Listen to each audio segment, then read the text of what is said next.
How to add poll to Instagram story. Hey everyone, welcome back to the channel. In today's video, I will show you how to add a poll to your Instagram story. So now without further ado, let's get started. So first thing first, open the Instagram app on your phone and make sure that you're logged in to your account.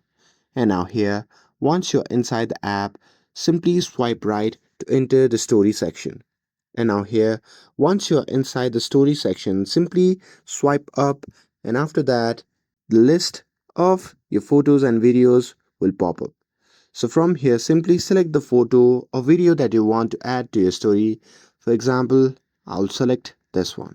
And now here, once you have selected the picture or the video for your Instagram story, simply swipe up from the bottom, and after that, a pop-up menu full of options will appear.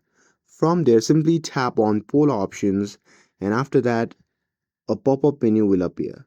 Now here in this menu, simply type in your poll question. For this video, I'm gonna simply type in Roku, and here, once you're done with the question, you can add your answer or options. So here I'm gonna simply add the options, and here, once you're done with that, you can simply tap on done, which is shown in the top right corner of the screen.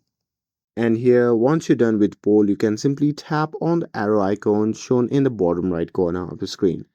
And once you tap on it, on the pop-up menu that appears, you can simply tap on share. And that's it. Now you have successfully added the poll to your Instagram story. And with this, if you found this video helpful, then don't forget to like, share, and subscribe to get updated for more videos. Thanks for watching, and I'll see you in the next video.